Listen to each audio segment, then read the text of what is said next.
है?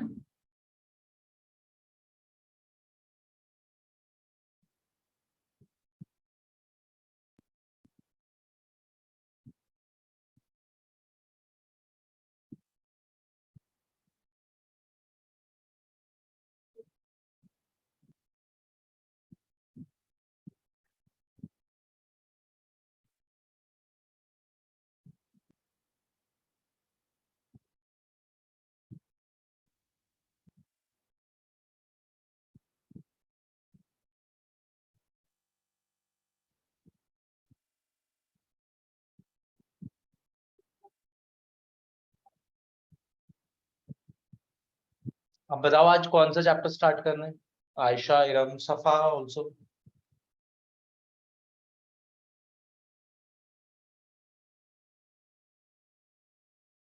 So you have finished trigonometry with the rest of the students? Yeah, Safa, we have finished trigonometry in the last class. So I don't know what else stopped apart from those, because my teacher didn't finish and I'm still in trigonometric functions. Sorry, I didn't hear you. What can we But start with? I don't really have any suggestions because I'm still in trigonometric functions from school to this. Okay. So one thing I want to tell you, all three of you, if you face any problem in Trigo, okay, if you're facing something, if you're facing any particular doubt with formula or questions, so you can ask me anytime. आप करते रहो अपने class में जो भी चल रहा है, but whenever you face any problem, तो you can ask me in the class. Last 5-10 minutes में मैं आपके डाउट सॉल्व कर दिया करूंगा, कोई इशू नहीं। तो आपका जो भी चल रहा है वो मतलब चलते रहने दो क्लास के साथ साथ, और बस क्वेश्चंस लगाते रहना, क्योंकि देखो ट्रिगो भी क्लास में खत्म हो गया है और ट्रिगो एक टफ चैप्टर भी है, तो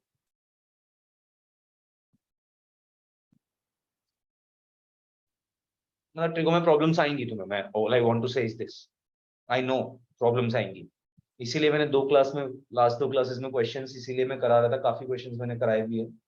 तो क्योंकि मुझे पता है कि और उनको कराने के बाद भी प्रॉब्लम आएगी, पता है, क्योंकि ट्रिगो में बहुत कुछ है।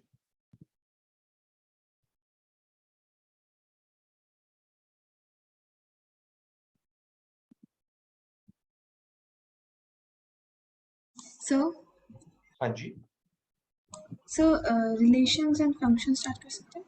बिल्कुल कुछ भी कर सकते हैं, व्हाटएवर यू गाइस वांट। सफा, have you studied relations and functions? No. No. Yeah, we didn't. Oh. So we can start with relations and functions. In that case,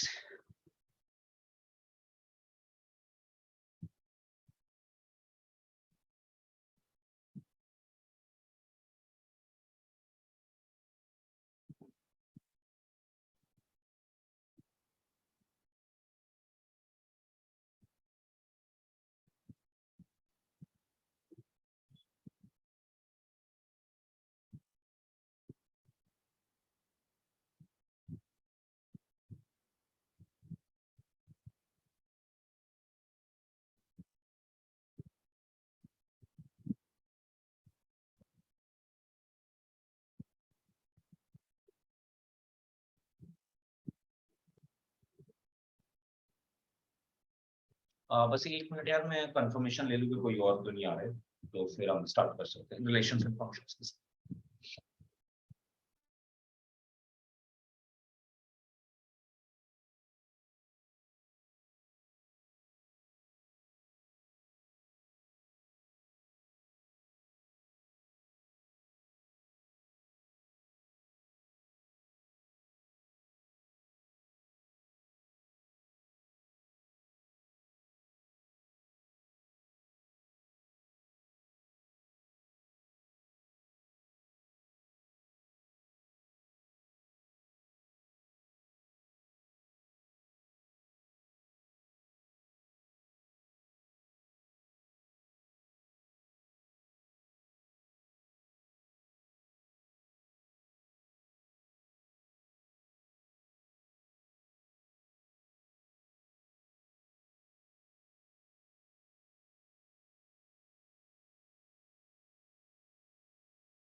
Sorry,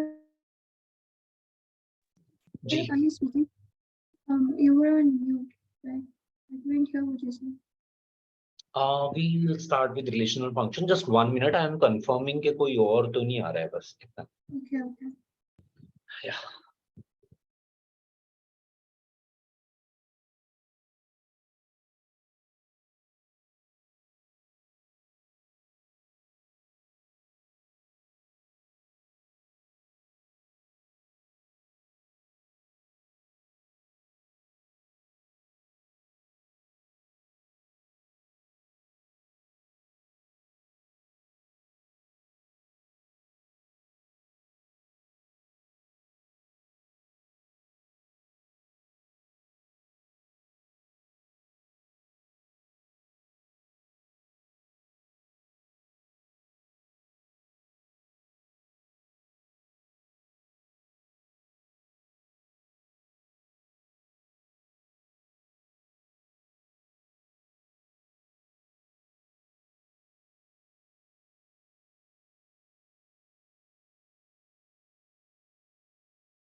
हाँ जी, we can start.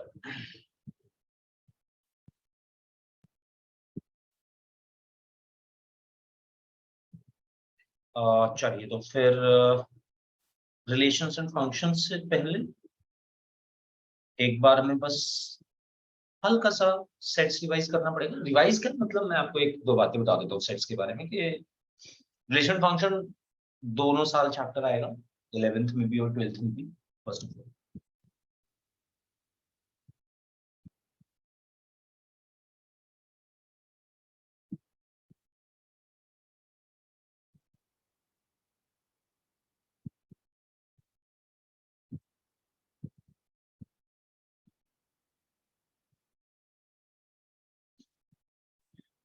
या so sets हमने पढ़ा था. Sets क्या था? Basically कोई भी collection of objects, collection of actually well defined distinct objects.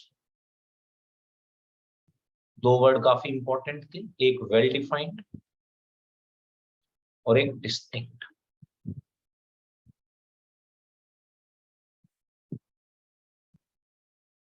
Well defined यानी कि जो यूनिवर्सल फैक्ट हो, आप उन्हीं चीजों, उन्हीं ऑब्जेक्ट्स का कलेक्शन कर सकते हैं जो सबके लिए सेम. और डिस्टिंक्ट माने तो different.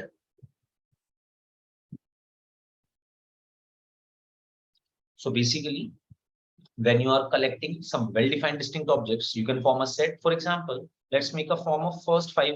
Let's make a set of first five natural numbers. So when I ask you first five natural numbers,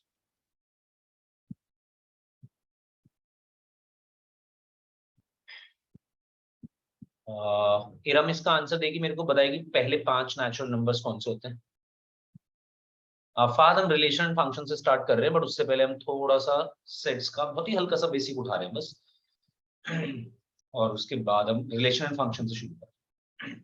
काफी इंपॉर्टेंट चैप्टर है। एक और बात, दोनों साल आएगा 11th और 12th। Sorry Ramya, now please speak. 1 to 5 1 to 5 right. 1 to 3 Fahad पहले पांच नेचुरल नंबर बता दो यार। 1 2 3 4 5 1 2 3 4 5 राइट, वही है। मतलब इरम ने भी सेम ही आंसर दिया, फहद ने भी सेम आंसर दिया। if someone ask me कि what are the first five natural numbers, I'll also tell 1 2 3 4 5 right. तो ये एक ऐसी चीज है which is well defined। well defined माने तो सब लोगों का आंसर सेम होना चाहिए, या फिर कोई भी ऐसी चीज जो यूनिवर्सली सबके लिए सेम मीनिंग रखती है। तो लेट मी आस्क दिस, पता नहीं, you may have different hobbies, but चलो यहाँ से स्टार्ट कर लेते हैं। Two best movies, I hope सब लोग मूवीज तो देखते ही हैं।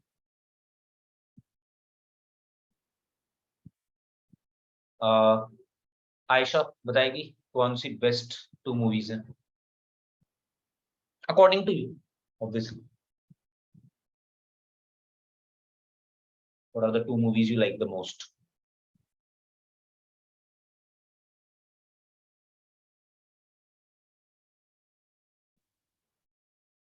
बहुत टफ क्वेश्चन है क्या? भूल गई answer? Okay, Safa. So let's start with Safa. Safa, what are the two movies you like the most? Avengers Endgame and Endgame and Sholay. which one is the second? Avengers Infinity War. Let's take Harry Potter or something. Okay. Fahad Abdullah बता दे यार, दो movies कौन कौन सी पसंद है तेरे को? कोई भी बता दे जो तेरे को सबसे ज्यादा पसंद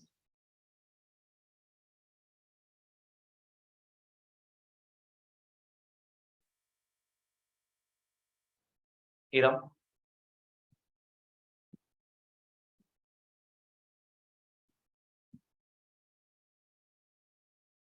two movies you like the most? चलो तब तक मैं भी अपनी ऐड कर देता हूँ। हैरी पॉटर ले लेते हैं और लेट्स से एक एवाटार ले लेते हैं।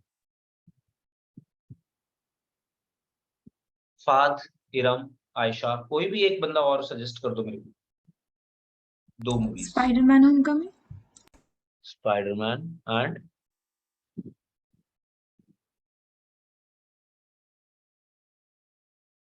लेट्स से थ्री इडियट्स, कुछ भी ले लो। मतलब what I want to say is this, this is not well defined.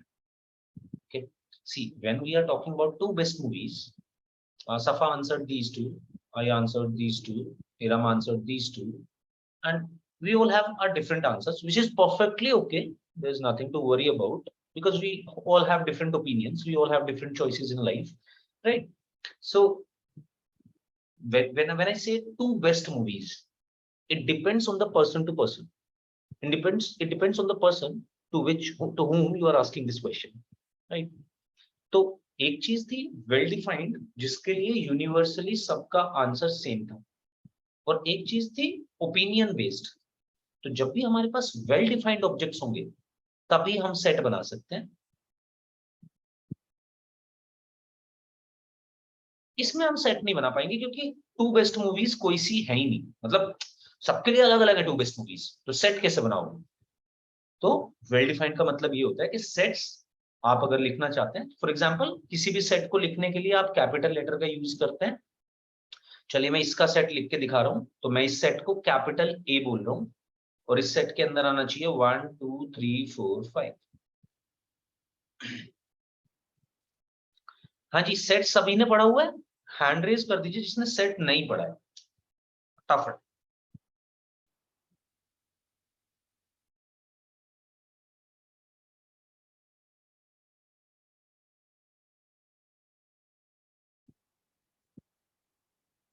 ठीक है, ओके। तो सबसेट भी पढ़ा होगा हमने। कोई भी सेट इस ए सेट का सबसेट बोला जा सकता है अगर उसके पास जो भी एलिमेंट्स हैं वो सब के सब ए के अंदर हो। So for example here B is a subset of A because all the elements of B also belong to A. We can write this as B is a subset of A. This is a symbol of subset. तो B subset है A का इसलिए क्योंकि B के पास जितने elements हैं, there are 3 elements in B, 1, 2 and 3, which also are present in A. बस यही मेरे को सबसेट को आपको बताना था। चलिए एक क्वेश्चन मेरा और दूसरा है, ये इंपॉर्टेंट आपके एग्जाम पॉइंट ऑफ व्यू से है, अभी चैप्टर पढ़ने के लिए इंपॉर्टेंट नहीं है। Can you tell me the total number of subsets of ए?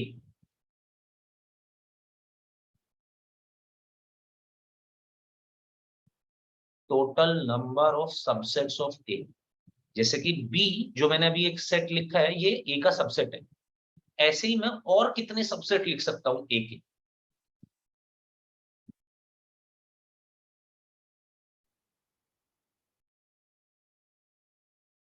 बहुत सारे लिख सकता हूं। I want the number. जैसे मैं एक लिख के भी दिखा देता हूं, इसका सबसेट ये भी है 1। अगर मैं अकेला लिखूं, ये कोई सेट है सी जिसके पास एलिमेंट है 1, तो ये भी इसका ए का एक सबसेट है। Similarly what are the total number of subsets of 2 to the power number of elements in A? नहीं फादर, 2 to the power 5, 25 नहीं। मतलब अगर तो 2 to the power 5 बोलना चाहता था तो that is correct, 25 is not correct. तो 2 to the power 5 बोले तो 2 to the power number of elements in A। तो अगर आपका किसी A के अंदर कुछ नंबर ऑफ एलिमेंट्स है P, अगर आपको ये दिया गया है कि A के पास P एलिमेंट्स है, P की वैल्यू क्या है, कुछ भी हो सकती है। जैसे इस केस में P की वैल्यू 5 है, 5 एलिमेंट्स है A के पास। हो सकता था A के पास 10 एलिमेंट होते, हो सकता था A के पास 15, 20, 100, कुछ भी एलिमेंट्स हो सकते हैं, नंबर ऑफ एलिमेंट्स। तो अगर आप टोटल नंबर ऑफ सबसेट्स की बात करेंगे तो 2 to the power number of elements in a set. तो अगर कोई मुझसे कहता है कि इसके कितने सबसेट है, हाँ जी आंसर बताओ डायरेक्ट, इसके कितने सबसेट है बी के? बी के पास एलिमेंट्स कितने? 8, 2 raised to 3. 2 raised to the power 3, correct sir. The answer should be 8, 2 to the power 3।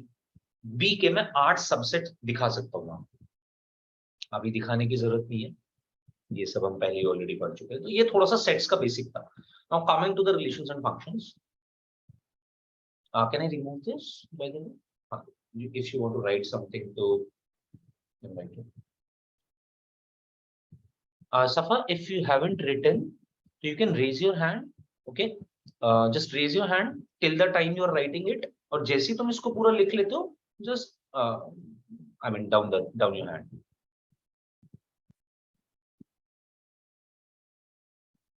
हमेशा ये चलता रहेगा, जब भी मैं पूरा बोर्ड भर जाएगा तो आपको बस हैंड रेज कर लेना। हैंड रेज करने का ये मतलब होगा, कोई ऐसे हैंड रेज करके खुद से नहीं बैठ जाना है, ये मेरे को दिखना चाहिए स्क्रीन पे हैंड रेज करना है।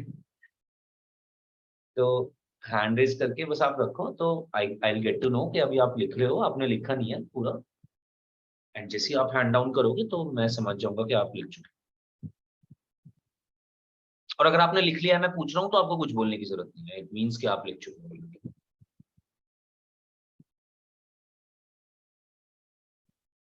तो can I remove this? Okay, चलिए जी रिलेशंस पे चलते हैं। सबसे पहले आज हम रिलेशंस खत्म करने की कोशिश करेंगे, फंक्शंस पे तो हम नेक्स्ट क्लास में ही पहुंच पाएंगे। तो रिलेशंस एंड फंक्शंस 2 चैप्टर, मतलब एक ही चैप्टर है बट 2 टॉपिक्स है हमारे पास यहाँ पे। मैं थोड़ा सा आपको ब्रीफली इसके बारे में बता देता हूँ क्या है रिलेशन एंड फंक्शन, और फिर कितना काम आने वाला है। काम हमारा रिलेशन पे ही होगा आज पूरा का पूरा। हम आज कोशिश करते हैं रिलेशंस को पूरा फिनिश करते हैं। सो रिलेशन फंक्शन 11 12 दोनों क्लास में आएगा। जैसे आपका पॉलिनोमियल्स आता था 9th और 10th दोनों क्लास में, उसी तरीके से relations and functions is one of the chapter, one of the important chapter. अभी अगर कोई पहले आ गया था क्लास में तो उसने देखा होगा मैं 12th वालों की क्लास ले रहा था, और 12th वालों की क्लास में डिफरेंशिएशन हम लोग पढ़ रहे थे। डिफरेंशिएशन इज बेसिकली, और आपने भी अगर डिफरेंशिएशन का नाम तो आप में से भी कुछ लोग सुन चुके होंगे क्योंकि फिजिक्स होगा आपके पास, तो वहां पे आपने already you have heard about differentiation and integration. So differentiation and integration are two integral part of mathematics. Higher mathematics में भी आपके पास differentiation और integration आएगा। और अब आप ये समझ लीजिए कि आपकी लाइफ अगर मैथ्स में आप पढ़ना चाहते हैं तो मैथ्स में आपको ज्यादातर चीजें डिफरेंशिएशन और इंटीग्रेशन से ही सॉल्व होंगी। 12th के बाद तो मोस्ट ऑफ द चीजें, और डिफरेंशिएशन और इंटीग्रेशन को हम कलेक्टिवली कैलकुलस बोलते हैं। This is a unit of maths known as calculus, which includes differentiation, differential calculus, and integral calculus. To study calculus, you need to know about functions, because calculus is the study of functions.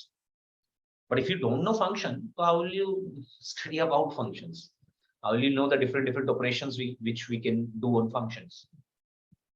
तो इसलिए functions chapter काफी important है। आपका 50% syllabus 12th class का calculus ही है, जिसमें आपको functions और फंक्शंस पे हम डिफरेंशिएशन इंटीग्रेशन किस तरीके से लगाते हैं वो समझ आएगा। तो ये तो इसका छोटा सा बेस हुआ कि ये इंपॉर्टेंट चैप्टर रहेगा अपने लिए। अब बात शुरू करते हैं कि कैसे बना या क्या करता है रिलेशन एंड फंक्शन। तो यार ये बहुत ही सिंपल सा काम करता है, दो सेट्स को कनेक्ट करता है। दो सेट आप पकड़िए, उन दोनों को कनेक्ट करने का काम रिलेशन या फंक्शन कोई भी कर सकता है। कैसे कनेक्ट करता है अब ये समझते हैं।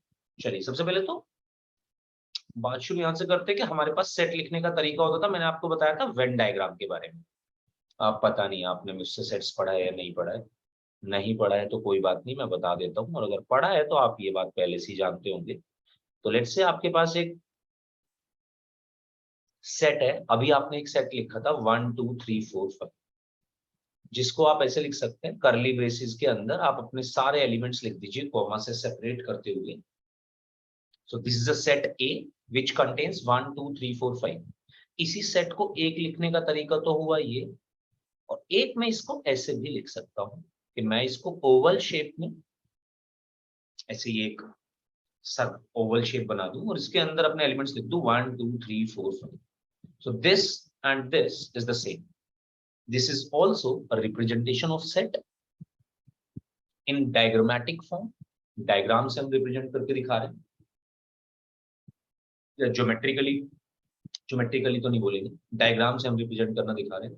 And these diagrams, these oval shaped diagrams are known as Venn diagram. कुछ नहीं है ज्यादा बड़ी बात, ये अपना ऐसी शेप में आपको बना के दिखा देंगे। इसका मतलब यही होगा कि ये हमारा कोई स्पेस है, इस स्पेस के अंदर हमारे पास 5 एलिमेंट्स हैं 1 2 3 4 5, right. So this is known as a Venn diagram. तो मैं आपको एक चीज तो सबसे पहले ये दिखाऊंगा। अभी लिखना मत कुछ, पहले मेरी बात समझ लो, मैं लिखवा दूंगा। पहले आप मेरी बात समझिए। और यहाँ पे मैं बी सेट ले रहा हूँ, कुछ ए बी सी डी, ठीक है। तो ये एक सेट है ए, ये एक सेट है बी। अगर मैं इन दोनों को कनेक्ट करना चाहता हूं तो कनेक्ट करने से मेरा ये मतलब होगा कि मैं पहले सेट से कुछ एरो चलाऊं और वो दूसरे सेट पे जाके कहीं ना कहीं टच हो।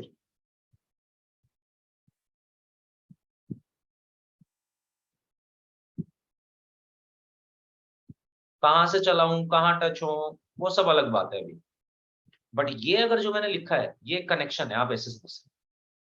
ये सेट ए और सेट बी के बीच में एक कनेक्शन रिप्रेजेंट करा है मैंने, जहां पे मैं इसको इस तरीके से रीड कर सकता हूं। देखो इसका मतलब क्या है, इंटरप्रिटेशन क्या है, ये जो लिखा हुआ है अभी सामने, इसको हम बोलते हैं एरो डायग्राम। लिखने की जरूरत नहीं है दोस्त, मेरी बात सुनता रहे बस पहले सुन, इसको समझ ले, इंटरप्रिटेशन समझ ले इसका। तुझे समझ आया तो सारे क्वेश्चंस करेगा, तेरे को कुछ नहीं लिखने की जरूरत है, मैं लिखवा दूंगा जो काम की चीजें। एरो डायग्राम को अब हम इंटरप्रेट कैसे करें? What does an arrow diagram represents? This represents the connection between these two sets A and B. And connection, what does we mean by connection? जो first set यहाँ पे लिखा होगा, the first set written this side will be known as the input set. These are our inputs. So set A is basically contains input and set B contains output. मैं ये कह रहा हूं कि अगर मैं 1 इनपुट देता हूं तो मेरे को आउटपुट मिलेगा A, मैं 2 इनपुट देता हूं तो मेरे को आउटपुट मिलेगा D, 3 देता हूं तो C, 4 तो A, 5 तो B। कोई पूछेगा 6 इनपुट दे तो क्या मिलेगा? आपके पास 6 इनपुट चॉइस में ही नहीं है, आप सिर्फ 5 ही इनपुट दे सकते हैं, 1 2 3 4 5, और उन इनपुट्स के क्या आउटपुट्स होंगे ये हमने आपको बता दिया।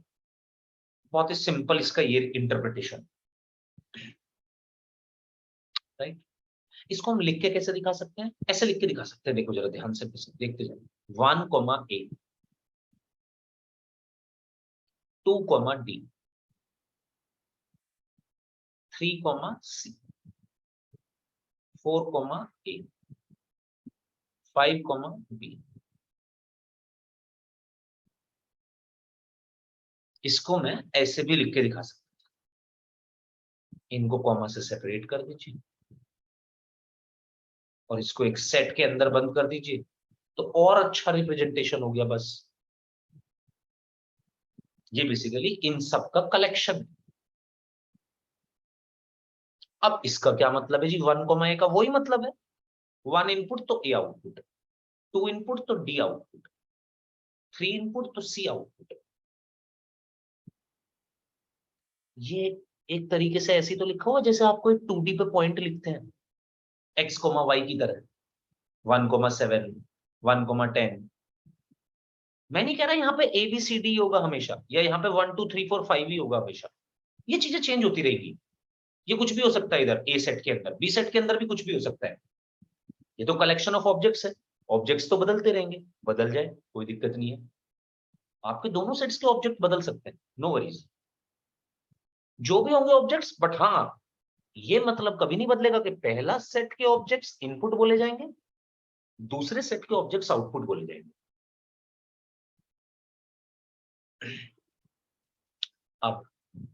अब शुरू करते हैं हमारे सबसे पहले टॉपिक से। इसमें ये तो आपकी बहुत ही बेसिक सी बात है। सबसे पहले टॉपिक है हमारा ऑर्डर्ड पेयर। ऑर्डर्ड पेयर, यहां से आप लिखना शुरू कर सकते। Now, what is an ordered pair? This is an ordered pair. 1, A, 2, D, 3, C, 4, A, 5, B. These all are ordered pairs. तो या तो मैं किसी भी क्वांटिटी को सिंगल सिंगल दिखा सकता हूं, 1, 10, 11। जब भी मैं कुछ इस तरीके की चीज लिखूंगा, A, B, this is known as an ordered pair.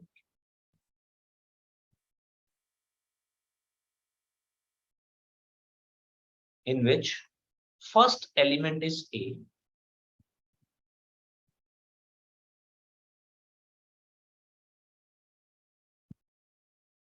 and second element is B.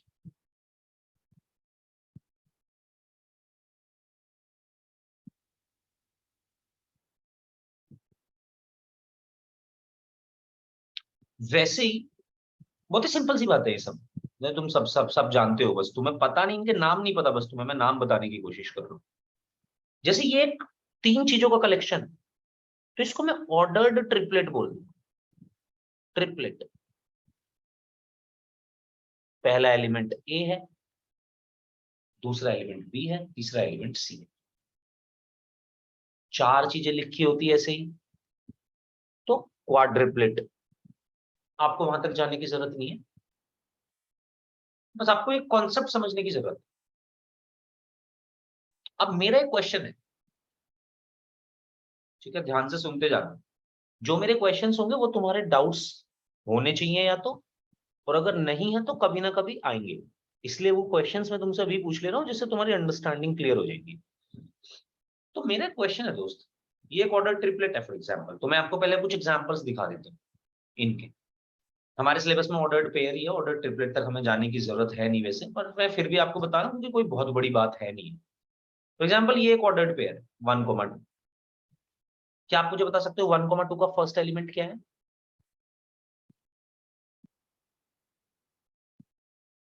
1, second element?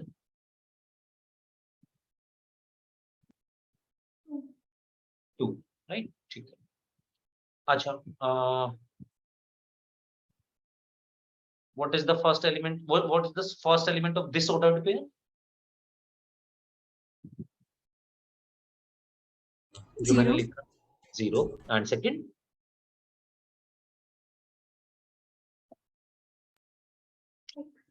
x, right? ठीक है. चलिए,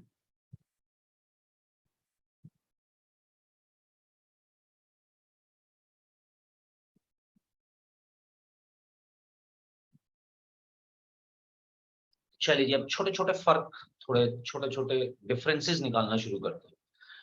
can you tell me this? can I remove this? Yeah, I can. Yes. I thought this can, but we don't need to write that. Yeah, okay. So tell me the difference between these two.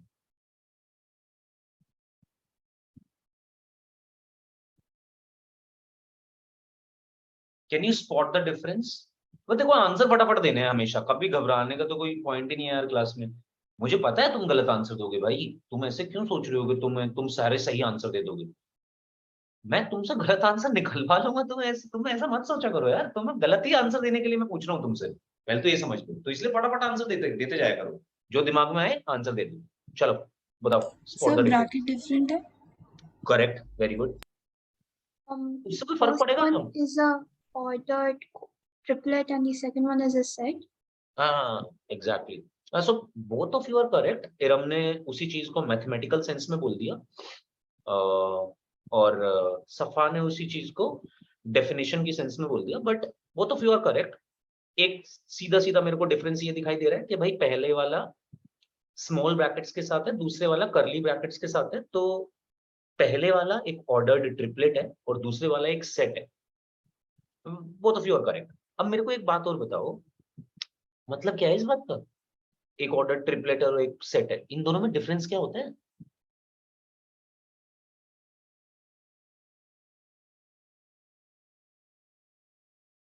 ऐसा मैं ये कहना चाहता हूँ, समझ लो मेरी बात को पूरा ध्यान से. है कुछ नहीं यार इस चैप्टर में, बस जो मैं बातें बता रहा हूँ उनको ध्यान से समझते चलो मेरे साथ. कुछ नहीं है, हम खत्म कर देंगे इसको, उड़ा देंगे एक्चुअली पूरे चैप्टर को. कोई कुछ भी नहीं है इसके अंदर. बट जो मैं क्वेश्चन पूछ रहा हूँ वो ज्यादा इंपॉर्टेंट है. तो मैं ये कह रहा हूँ कि भाई मैंने ऐसे क्यों लिखा और ऐसे दो तरीके से क्यों लिखा इसी चीज को अलग अलग. क्यों ना मैं यही क्यों नहीं एक्सेप्ट कर लेते? मैं हम हमारी मुश्किलें क्यों बढ़ाई गई है कि अभी कभी आप स्मॉल ब्रैकेट्स कभी कर्ली ब्रैकेट्स. मतलब इनके इंटरप्रिटेशन में कुछ ना कुछ अलग रहा होगा या तो. वो डिफरेंस में जानना चाहता हूँ.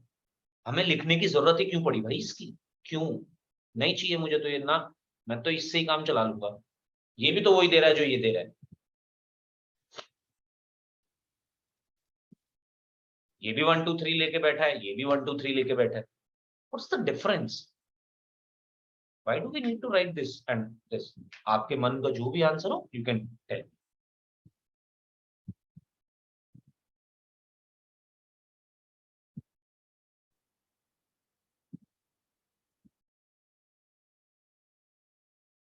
आज सुनो, देयर इज अ डिफरेंस भाई, बहुत ही सॉलिड डिफरेंस है. और ये do anyone of you have Python in your syllabus? Yes. हाँ, वाओ, ओह गुड. सफा टू, सफा फहद. तो छोड़ दो तुम तो क्लास मेरी अब, क्योंकि तुमने तो मुझे जवाब दिया नहीं इसका. या तो तुम मेरी क्लास छोड़ दो या तुम पाइथन वाली क्लास छोड़ दो, दोनों लोग. क्योंकि तुम्हें नहीं आता भाई Python.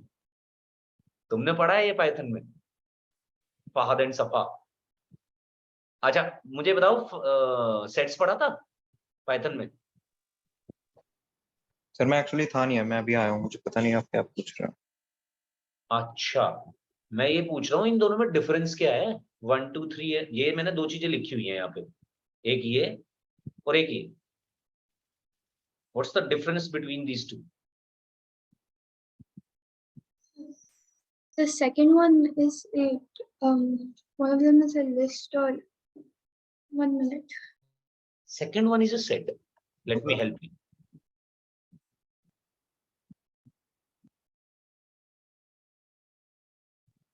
You need to understand what is the first one. Tuple. हाँ, tuple. First one is tuple, second one is set. Now can you tell me the difference between tuple and set? दोस्त घबराना मत, और लोग जितने भी बैठे हो, भाई कुछ नहीं होता टपल, ये फैंसी नाम दे दिया इन्होंने बस एक यार. टपल टपल करके कुछ इसे डरा देते हैं, फैंसी फैंसी नाम देके. कुछ नहीं है, टपल पेयर है. पेयर है, ट्रिपलेट है. ऑर्डर्ड पेयर को एक टपल बोल सकते हैं आप. ऑर्डर्ड ट्रिपलेट को भी एक टपल बोल सकते हैं आप. ऑर्डर्ड क्वाड्रप्लेट को भी आप एक टपल बोल सकते हैं. तो tuple, TUPLE, tuple basically use होता है जब आप इस तरीके की चीजें लिख रहे हो विद यूजिंग स्मॉल ब्रैकेट्स, और सेट यूज होता है जब आप ऐसे करली ब्रैकेट्स यूज करके लिख रहे हो. So what is the difference between these two? Okay, इसको ना मैं ऐसे भी लिख सकता हूँ. सफा कुछ बोलना चाहती है? No, sir. बोल. हाँ बिल्कुल, you are welcome to speak if you want to say. Okay, तो सेकंड वाले को we can also write it like this, 3, 2, 1. It, there is no order in which a set is written. Set doesn't follow any order. But when you say tuple, you cannot write it like this. No, this is a different thing, and this was a different thing. Both of these are different things. But अगर sets की बात करते हो तो set में order matter नहीं करता. इसीलिए भाई सर जी राम बोलिए. सर ये ऑर्डर्ड पेयर को ही टपल कहता है. बिल्कुल, बस ऐसे समझ लिए कि ऑर्डर्ड पेयर को तो टपल कहते ही हैं, ऑर्डर्ड ट्रिपलेट को भी टपल कहते हैं.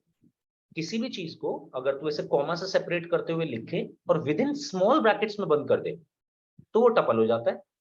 किसी भी चीज को तू ऐसे कॉमा से सेपरेट करके लिखे और विद इन कर्ली ब्रेसेस बंद कर दे तो वो सेट हो जाता है. तो सेट को ही अगर तूने कर्ली ब्रैकेट्स हटा के स्मॉल ब्रैकेट्स लगा दिए किसी भी सेट में तो वो टपल हो जाएगा.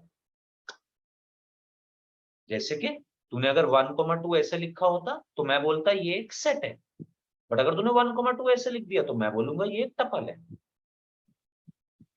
तो टपल के अंदर स्मॉल ब्रैकेट्स, सेट्स के अंदर curly brackets. But tuple can not be changed in order. Tuple has a fixed order. 1, 2, 3 लिखा हुआ है तो दोस्त वो 1, 2, 3 ही रहेगा. उसको तो 2, 1, 3 या 3, 1, 2 इस तरीके से नहीं लिख सकता. बट अगर सेट की बात करते हैं तो both of these are same things. Okay, can I remove this? मैं आगे बढ़ना चाहता हूँ, आगे इसी के बाद लिखना चाहता हूँ कुछ. अगर किसी ने नहीं लिखा है तो please raise your hand.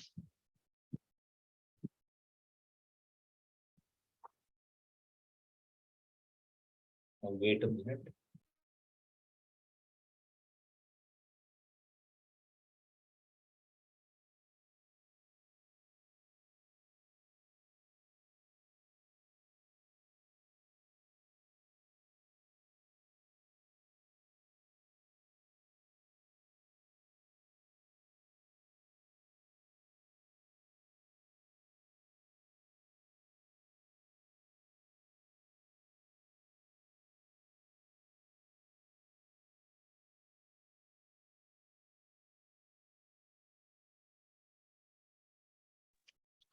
Yes. So let me show you the difference clearly. देखिए दोस्त, 1,2 को आपने सेट में लिखा तो आप इसको ऐसे भी लिख सकते हो, दोनों सेम बातें. बट टपल के केस में ये ट्रू नहीं है. 1,2 को आपने स्मॉल ब्रैकेट्स के साथ लिखा तो अब ये 1,2 और 2,1 अगर आप इसको पलट के लिखते हैं, आप इसका ऑर्डर चेंज करते हैं, they are not same things. Not same. तो इन जनरल जब हम ऑर्डर्ड पेयर की बात कर रहे हैं तो A, B is not equal to B, A unless. क्या आप मुझे बात का मतलब बता सकते हैं? समझ लीजिए एक बार, समझ के बताओ अगर कोई बता सकता है तो ये मैंने क्या लिखा है.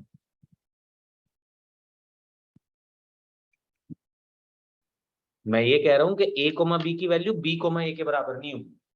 मतलब 1,2 और 2,1 बराबर नहीं होंगे. अनटिल अनलेस ए और बी दोनों ही बराबर हो जाए।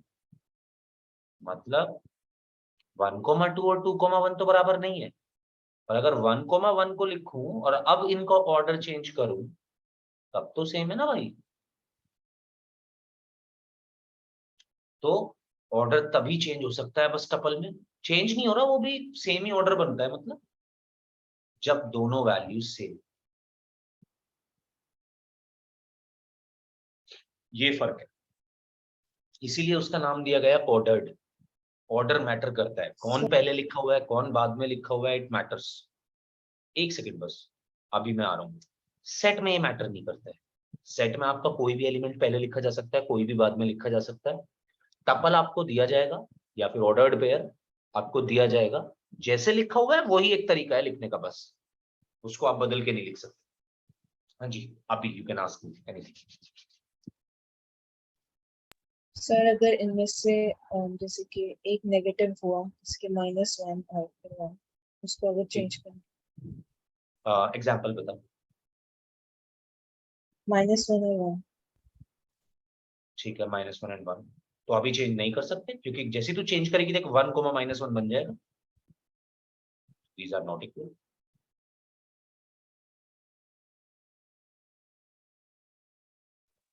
दोनों अलग अलग चीजें हैं। ठीक है जी, ये एक ऑर्डर्ड पेयर होता है। तो अभी दोस्त जो वो डायग्राम बनाया था ना, एरो डायग्राम, और उसके जो 5 आंसर आए थे वो बेसिकली 5 ऑर्डर्ड पेयर थे।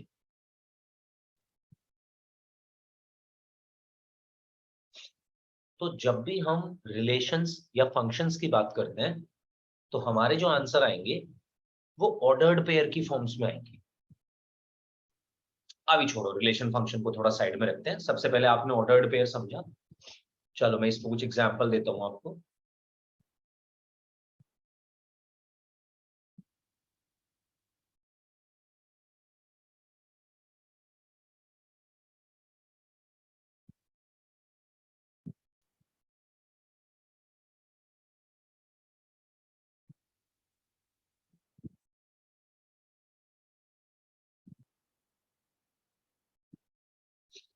आपको ए और बी फाइंड आउट करना है। आपको एक रिलेशन दिया गया है कि a-1, b+2 की वैल्यू 4,6 के बराबर है। You have to find A and B. तो दोस्त मेरे को पता है ये एक ऑर्डर्ड पेयर है, ये एक ऑर्डर्ड पेयर है, दोनों तभी बराबर हो सकते हैं जब उनका फर्स्ट एलिमेंट भी बराबर हो और उनका सेकंड एलिमेंट भी बराबर हो।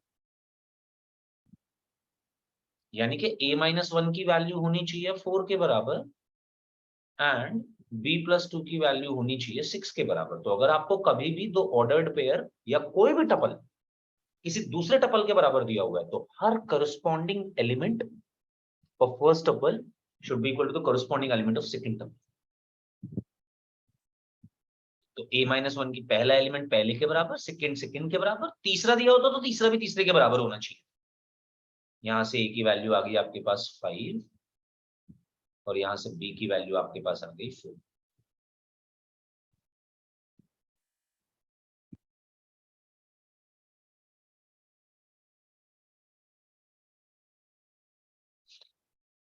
अब आपको कुछ क्वेश्चन सॉल्व करने हैं तो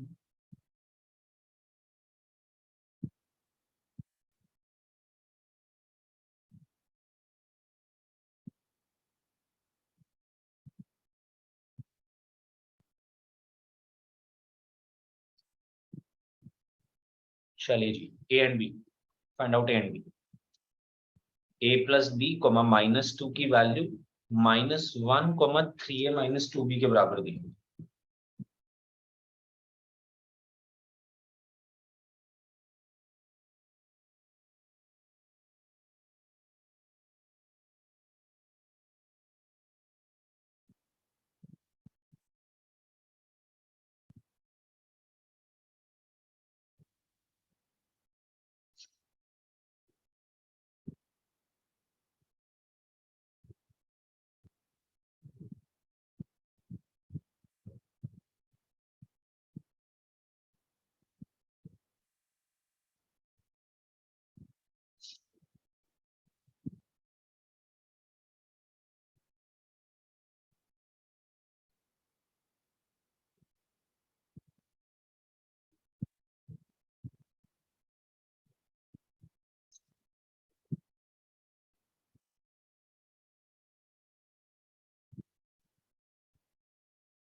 अरे भाई कब दोगे आंसर? कल खत्म हो गई क्लास?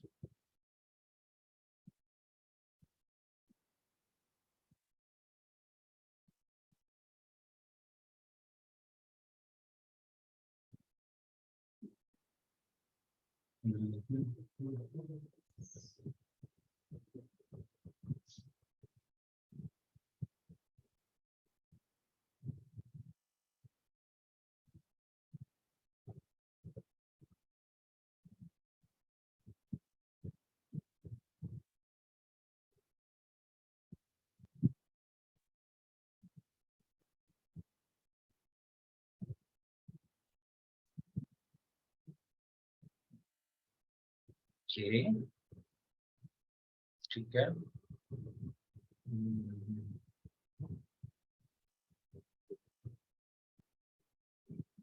करेक्ट है, गुड सफा।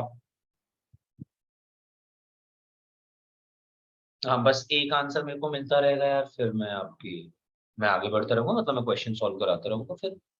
तो यार देखो, अगर ये दोनों ऑर्डर्ड पेयर इक्वल है तो first element should be equal to first element, यानी कि a प्लस बी का वैल्यू होना चाहिए -1, and second element should be equal to second element which is -2 होना चाहिए 3a - 2b के। यार ये तो pair of linear equation in two variables का क्वेश्चन है। Oh wow, okay. नो, आशा रख के देख, आयशा तेरे को खुद ही पता चल जाएगा। जो तूने वैल्यू बोली है अगर तू यहाँ पे रखेगी तो ये 2 बनेगा, -2 नहीं। ये खत्म, यहाँ पे -1, माइनस माइनस प्लस।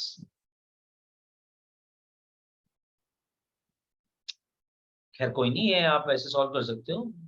इसको लिख लो 3a - 2b is equals to -2। एक तो ये इक्वेशन हो गई, और इसको मैं 2 से मल्टीप्लाई करके लिख दे रहा हूँ पूरी इक्वेशन को, तो 2a + 2b is equals to -2। Add करा, 5a इज इक्वल्स टू -4, यानी कि a की वैल्यू आई -4/5। जैसे आपके पास ये आया, आप यहाँ पे रखोगे, b की वैल्यू आ जाएगी आपके पास 1/4, -1/4। तो a should be -4/5, b should be -1/5। इसी तरीके का आपके पास 1 मार्कर कोई भी क्वेश्चन आ सकता है जिसमें आपसे पूछा जा सकता है a और b फाइंड आउट करके।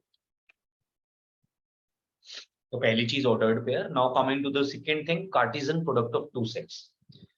This is basically the product of two sets only. How do you multiply two sets, ये हम यहाँ पे बात कर रहे हैं। How do you multiply two sets,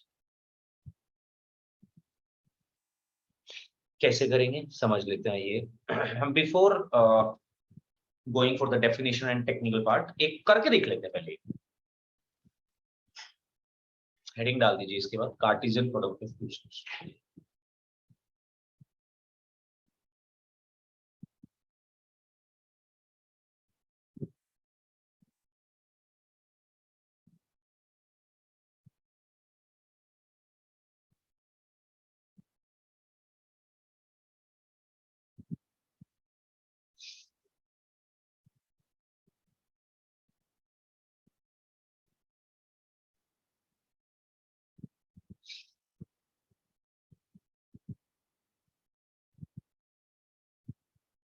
हाँ जी, I am going to remove this.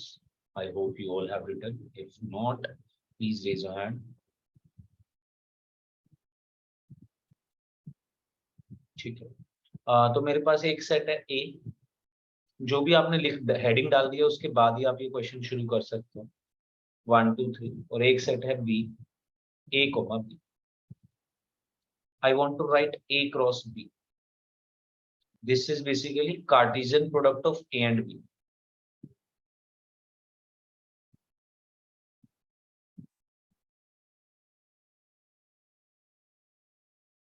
मैं इसी चीज को ऐसे भी लिख सकता हूँ, बी क्रॉस ए।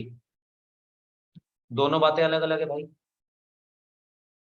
ये है Cartesian product of B and A. कैसे अलग अलग है अभी आपको पता चल जाएगा।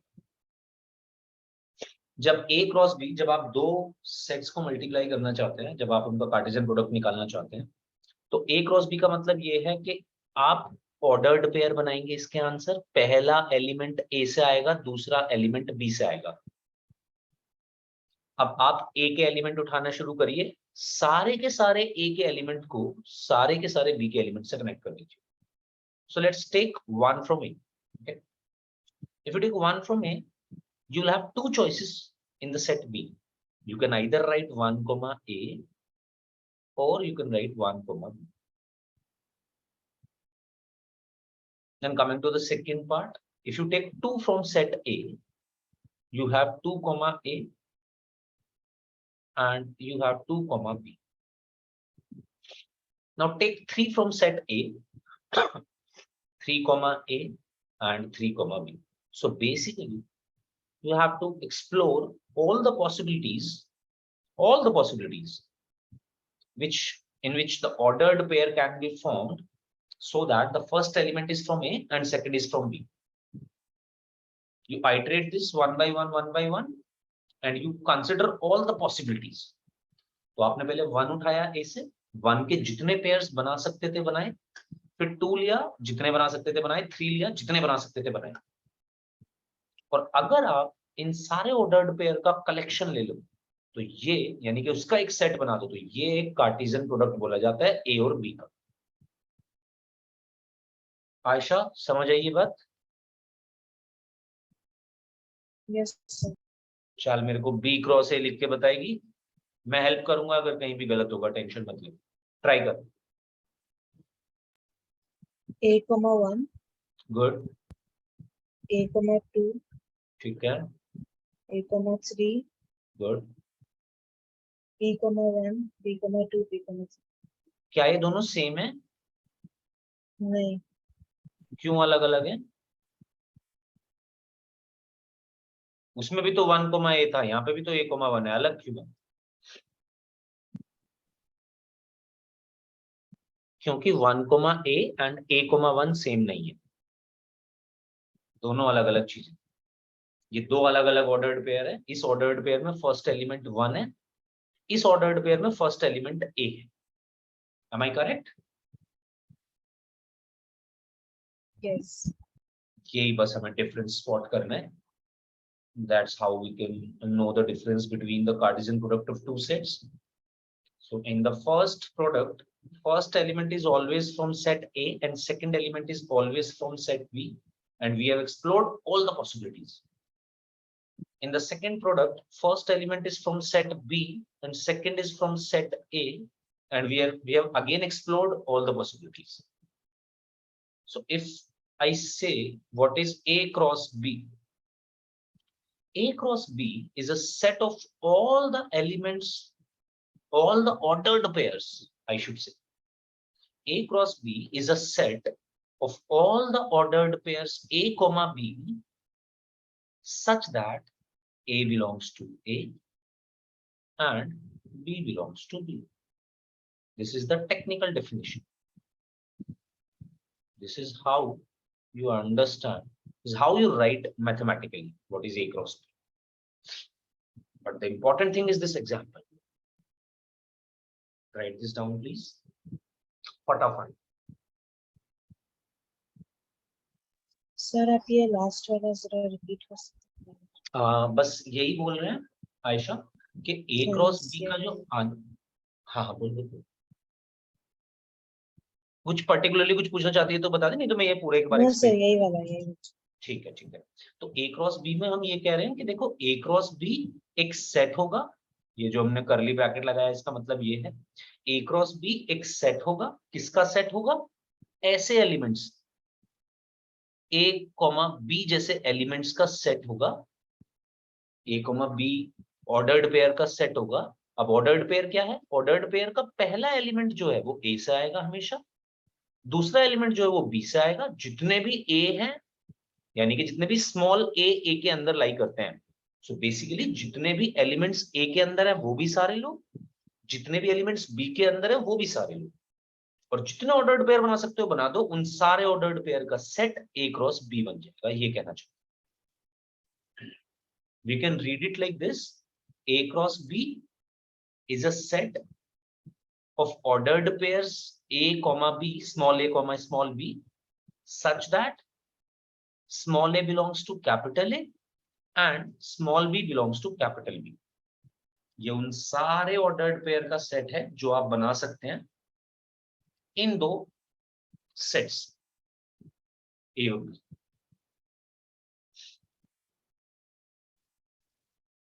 अब इसके कुछ पॉइंट्स लिख लेते हैं। क्लियरली ए क्रॉस बी और बी क्रॉस ए इक्वल नहीं है।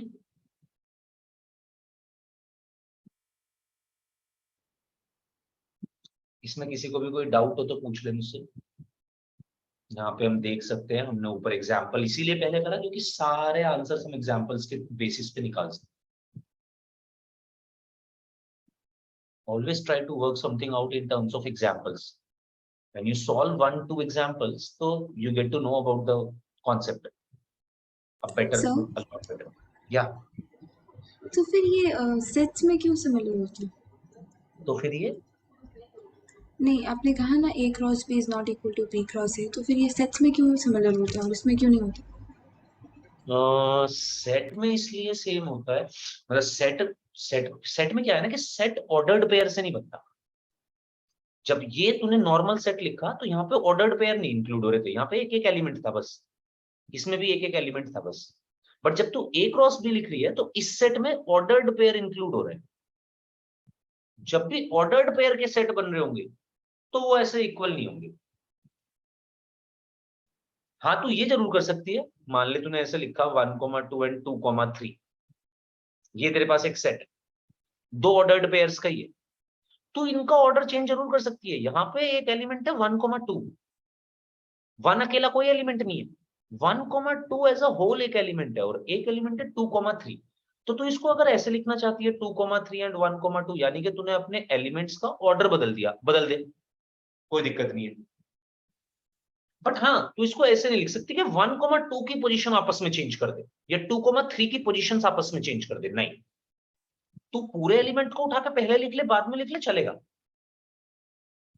पर एलिमेंट पूरा 1,2 है, ना कि 1 या ना कि 2। तो कार्टेशियन प्रोडक्ट का एक एलिमेंट एक्चुअली एक ऑर्डर्ड पेयर होता है, और नॉर्मल सेट का एलिमेंट अकेला एलिमेंट होता है, बस एक नंबर होता है बस, या कोई भी एक ऑब्जेक्ट होता है बस।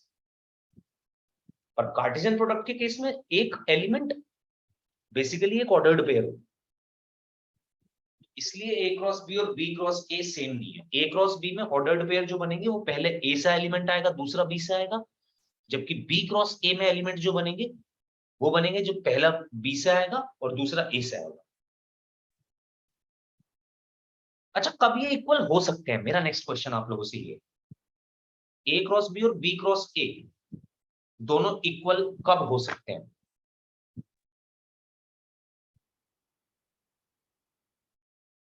When A is equal, all the elements present in A is equal to the elements present in B. Correct सफा, क्या हम ये नहीं बोल सकते फिर कि अगर ए और बी इक्वल सेट हो जाए, ए और बी दोनों बराबर हो जाए? Yeah. Yes, unless A is equals to B। अगर दोनों सेट सेम हो जाए जिनका आप कार्टेशियन प्रोडक्ट ले रहे हो, तो आप किधर से भी मल्टीप्लाई कर लो, वही ऑर्डर्ड पेयर्स बने।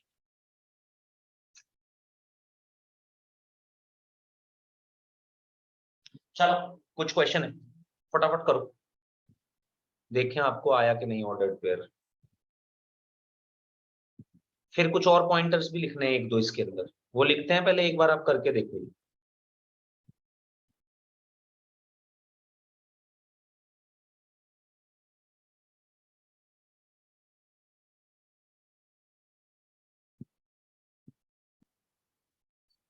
जीरो फाइव थीटा,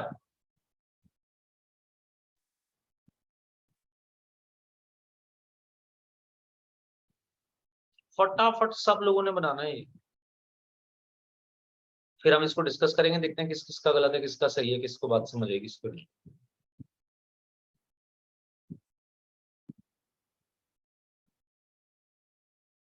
चलिए जी, कहीं भी डाउट आए बीच में पूछ लो एकदम।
फटाफट चारों बना लो जरा।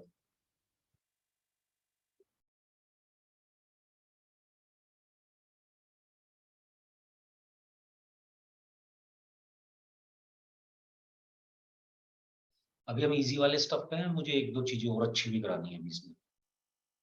पूरा रिलेशन तो शायद हम आज ना खत्म कर पाए, क्योंकि अभी इसमें मुझे कुछ और अच्छे क्वेश्चन भी कराने हैं, बट ये पहले फटाफट आप खत्म कर।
सर आंसर चैट में लिखना।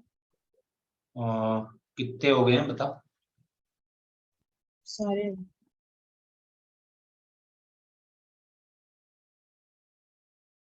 पूछ पूछ पूछ, क्या पूछना है? या बताना है तो बता, कौन सा बताना है? नहीं, मेरा हो गया sir। हो गया, ठीक है, चल एक रोज बी से शुरू करते हैं।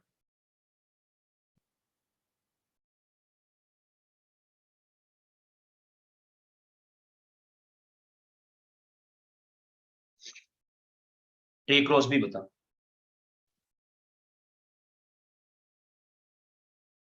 1,0 1,0, ठीक है। सभी लोग चेक करते चलना। 1,0, 1, null से 1,5, 1,θ, ठीक है। आगे बता।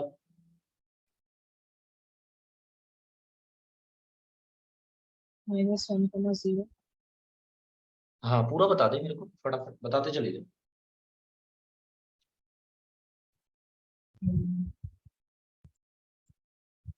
-1, 5 ऐसा 5 5 रीड कर सकते हैं। 5, ठीक है, फिर -1 -1, थीटा, 2, आगे 0, 2, ठीक है 5, 2, theta, correct. B cross A और बता दे।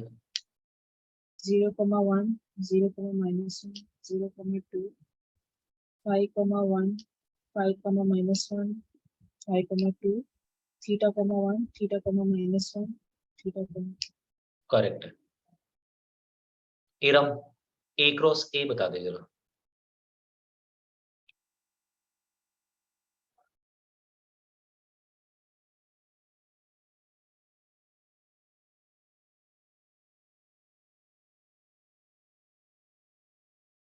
Safa, will you try A cross A? Yes, sir. Can you hear me? No, yeah. Sir, can you hear me? Yes. I can hear you. Yeah, so I'm sorry, A multiplied by A, it's 1, 1, ठीक है 1, -1, Yeah. 1, 2, Yes. -1, 1, ठीक है -1, -1, ठीक है -1, 2, Okay. 2, 1, Hmm. 2, -1, Hmm. 2, 2. Correct. Aisha, last B cross B बता। 0, 0, ठीक 0, है 5, 0, theta, 5, 0, 5, 5, 5, theta, theta, Correct. 0, theta, 5, theta, theta. Correct.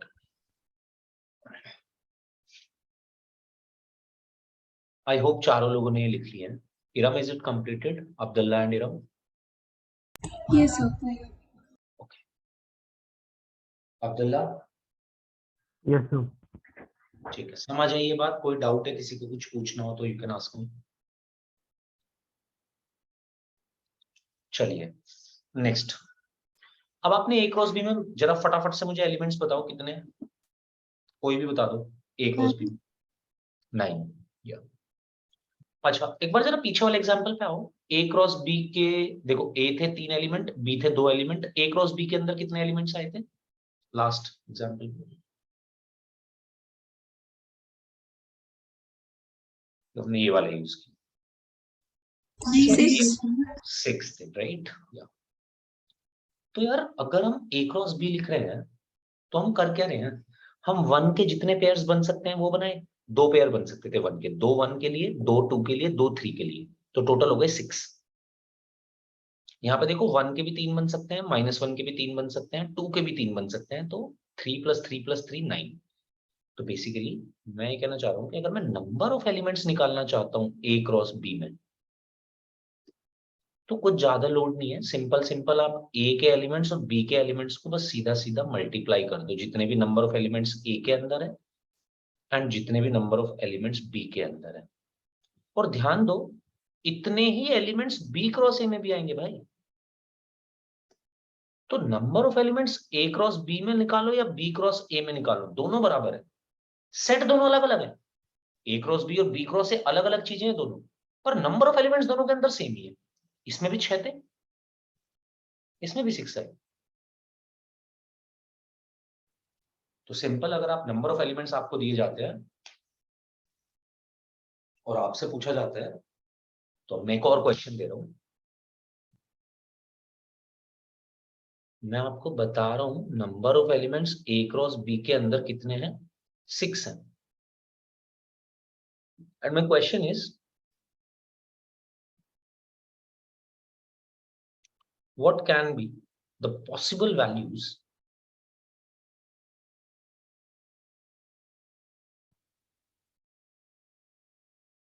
of n a, यानी कि a के अंदर कितने एलिमेंट्स होंगे एंड b के अंदर कितने एलिमेंट्स होंगे मैं आपसे ये जानना चाहता What can be the possible values of A, NA and NB? NA means number of elements in A, NB means number of elements in B. My second question is this.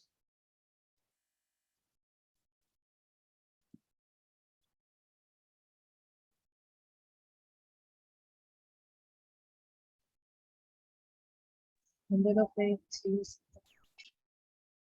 ठीक है, and NB? अच्छा, बस यही बन सकते हैं? N of A can be 1 and N of B can be 6. Good. Then again you can interchange them, that N of A can be 6 and N of B can be 1. Very good. Then And these are two possible choices, and one Aisha has already told us. Three. There are three choices of NA and NB. Are they all the? Have we counted all the choices? 4 choices, right? 4 choices. Yes. Fourth one should be. I actually didn't hear what she said, so I'm just gonna say what I think it is. It's either N of A can be 3 or 2, then N of B will be 2 and 3. Yeah, correct. That is what I was saying. That you have already told me 2, and one Aisha has already told us. So we were left with one, the last choice.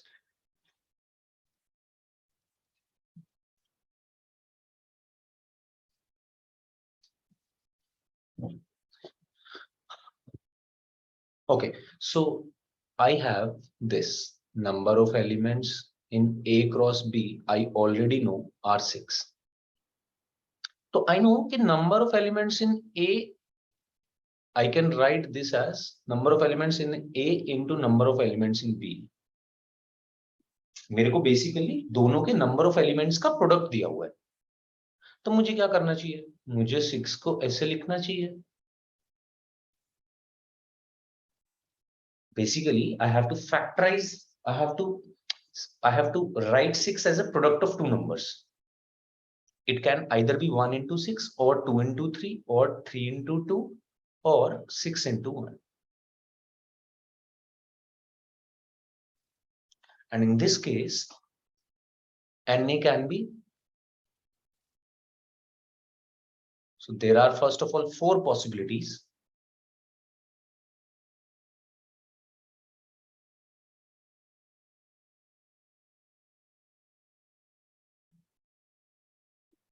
Either NA should be 1 and NB should be 6.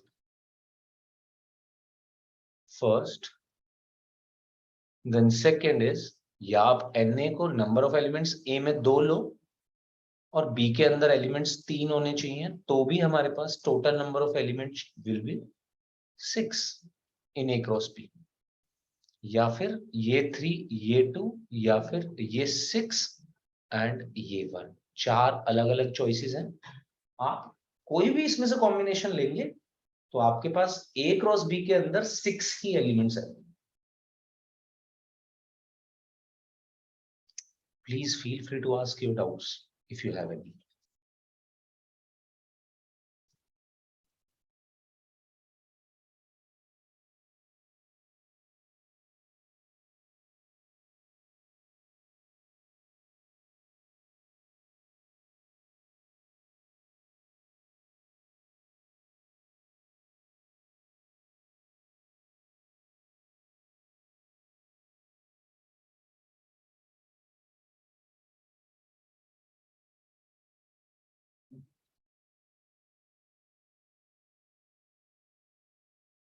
फटाफट जरा लिखना शुरू कर दो.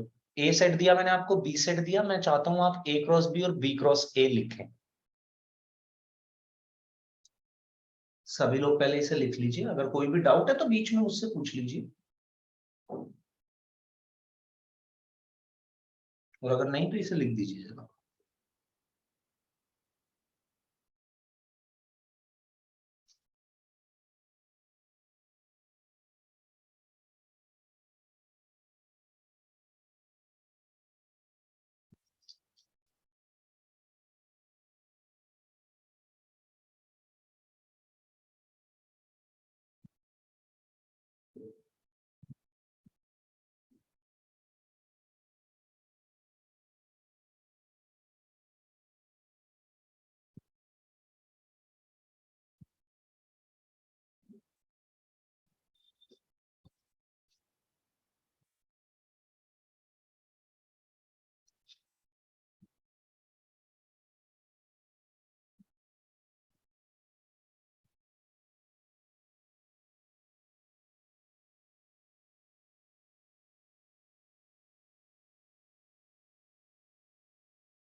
हाँ जी, लिख लिया है।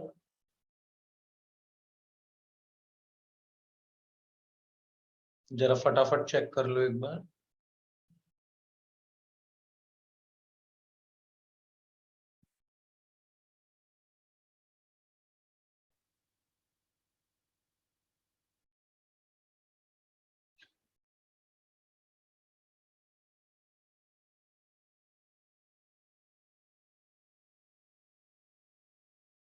नाइन है इसके अंदर। या um, that is no no no no. नहीं नहीं, मैं ये नहीं कह रहा था। अगर ये मैं तुझे देता n इंटू ए क्रॉस, मैं तुझे बोलता कि a क्रॉस b के अंदर 9 एलिमेंट्स हैं, तो तू मुझे ये आंसर देती। बट अभी तो मैंने तुझे a और b के अंदर ही एलिमेंट्स बताए हुए हैं। अगर मैं ये कहता और हाँ पूछता सर, कि वो कर लिया मैंने। हाँ ठीक है, ठीक है, ठीक है। हाँ, अगर ये देते हैं तो हम पॉसिबल ऑर्डर्स ये हो सकते थे जो तूने मुझे भेजी। That is correct. ठीक है, बी क्रॉस ए हमने लिखा 1 1 1 2 1 3, then 2 1 2 2 2 3, then A1 A2 A3। यार देखो, तुम्हें लिखना तो आ ही गया है, मैं बार बार तो नहीं लिखवाऊंगा तुमसे, मैंने किसी पर्पज से ही लिखवाया होगा ये। तुम ऑलरेडी जान चुके हो कि कैसे लिखना है। तो what's the purpose is this के identify how much elements are common in between two of them, A cross B and B cross A. इन दोनों के अंदर कितने एलिमेंट्स सेम है। जैसे देखो 1,1 इसके पास भी है और 1,1 इसके पास भी है, सेम है। आइडेंटिफाई करो फटाफट और मुझे बताओ नंबर्स कितने, मतलब कितने एलिमेंट्स दोनों के same.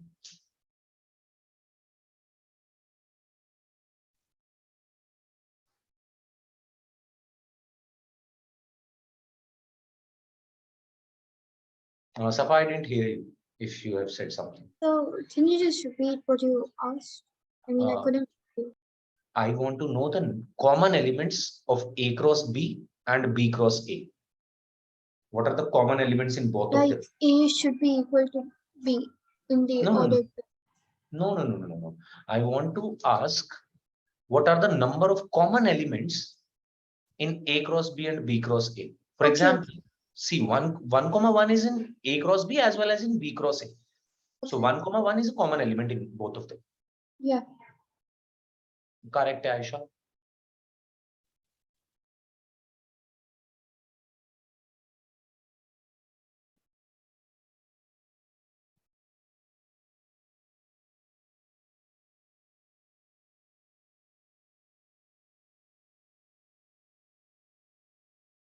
I can write this 4.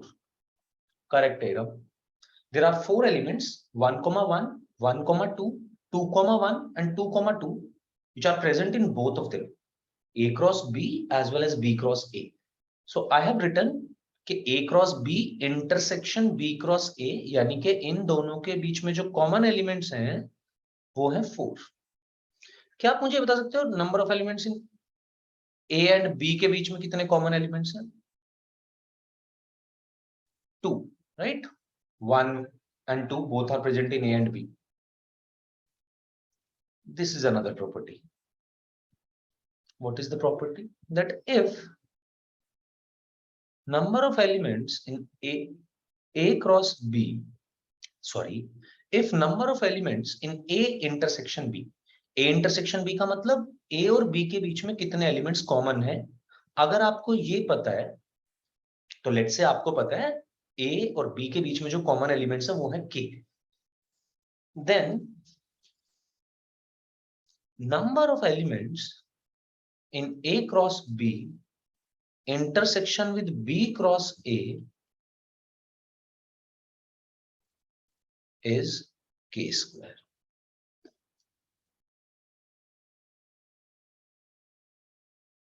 तो देखो उनके बीच में 2 एलिमेंट्स कॉमन थे, आपको 2 सेट्स दिए गए and they contain 2 common elements. So if you find out their Cartesian product A cross B and B cross A, you will find out that the number of common elements in their Cartesian product will be the square of the number of elements common in between them. So if A और B के बीच का common elements थे K, तो A cross B और B cross A के अंदर K square elements common होंगे ही होंगे. That's the property. बहुत इजीली आप इसको प्रूव भी कर सकते हैं, बस आपको दिमाग लगाना है. नेक्स्ट क्लास में इस पे सोच के आना. ठीक है, आज के लिए इतना ही. Cartesian product is over. Now we will study relations in the next class. Okay, relation will be finished in the next class. We will reach to up to functions. हो जाएगा पूरा का पूरा reach. ठीक है. Now you can, first of all, you can ask me any doubt if you didn't understand anything, or if you want to ask anything. So this is the time. This is the right time to ask your doubts.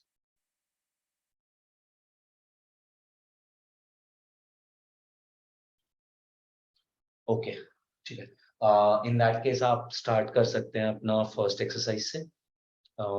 And आप भी हम next class में मिलते हैं. बस सफा आपको रुकना है. Everyone can leave.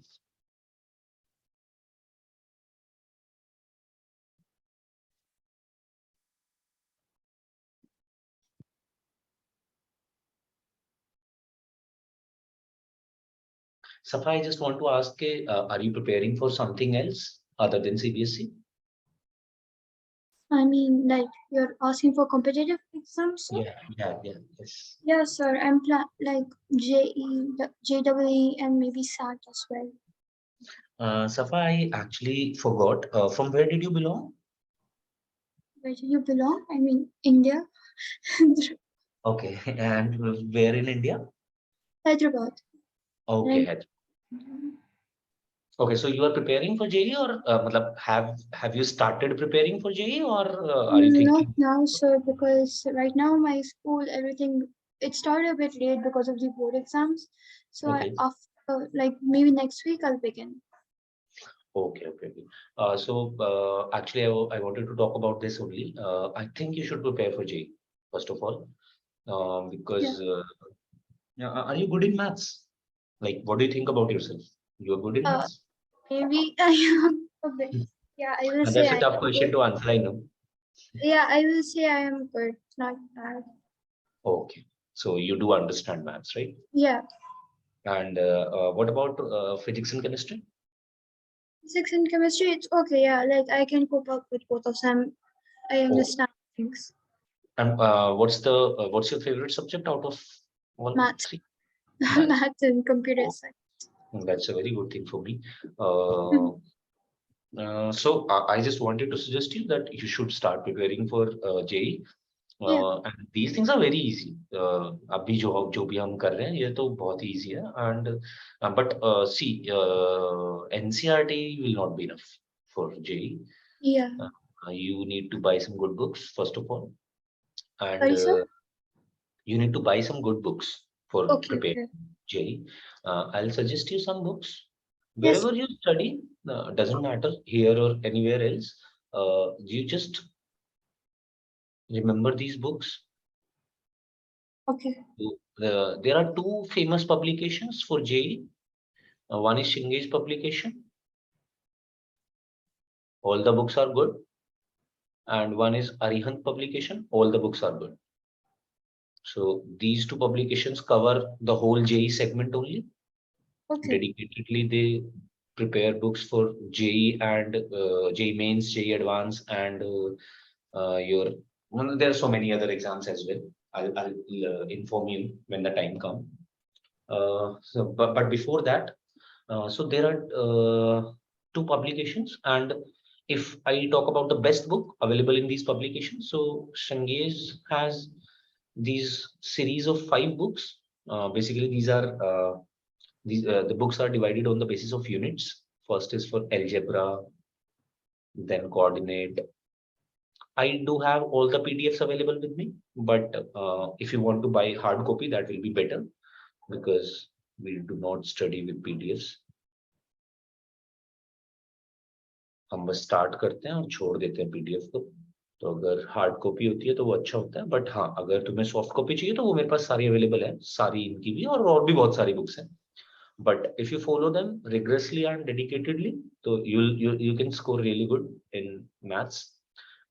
This is a series of 5 books in Cengage publication. They don't provide you books based on the 11th and 12th syllabus.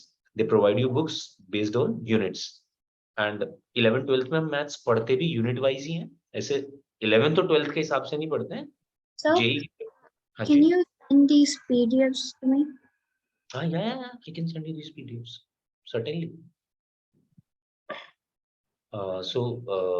Algebra, coordinate, trigo and vector 3D and calculus. इस तरीके से हमारी 5 books available हैं ना, very good books. और अगर हम बात करते हैं बच्चे अरिहंत की, तो अरिहंत में भी इस तरीके से यूनिट वाइज भी है, बट अरिहंत के पास एक एक्स्ट्रा फीचर भी है कि यहाँ पे आपको क्लास 11th और क्लास 12th के हिसाब से भी मिलेगा. Okay. तो यहाँ पे एक बुक होती है ऑब्जेक्टिव वॉल्यूम 1 और एक बुक होती है objective volume 2. This book is for 11th. Obviously इनके पास भी आपको पूरा का पूरा यूनिट वाइज भी मिलेगा, बट बेस्ट फीचर ये है कि आप ये बुक्स भी खरीद सकते हो ऑब्जेक्टिव, क्योंकि 5 बुक्स अगर हम हार्ड कॉपी में खरीदने जाते हैं तो it cost us a lot of money. So that is why I'm saying this. Okay, you can start. You can go either way. That's your perspective. Personally, for me, I like these 2 books very much. They are very hard to solve, first of all, and they are really good for JEE Advanced. Up to JEE Advanced, you won't face problems in maths if you can solve any of them. And Objective Volume 1 is for 11th. Objective Volume 2 is for 12th. Authors, the particular thing is, these 5 sets of series you should buy only for G. Tiwani. The author is G. Tiwani. So basically these are 2 teachers only, legend teachers. What? G. Tiwani is the author of these 5 books. Okay. And he's a teacher. He teaches in Kota.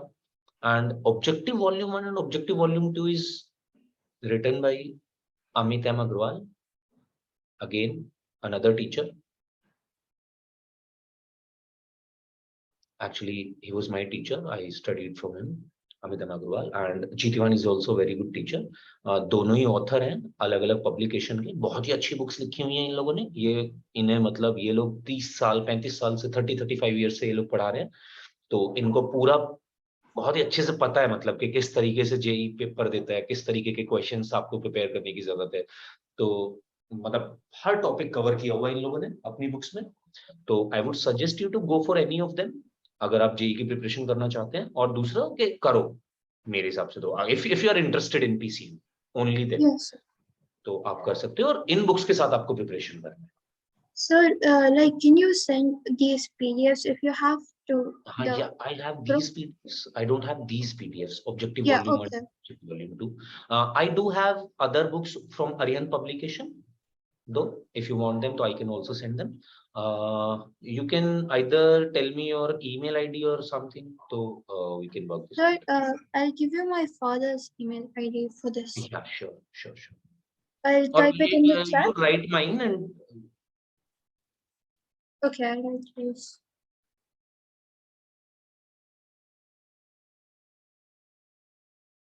Codinya Prime, KODINYA, Codinya Prime @gmail.com.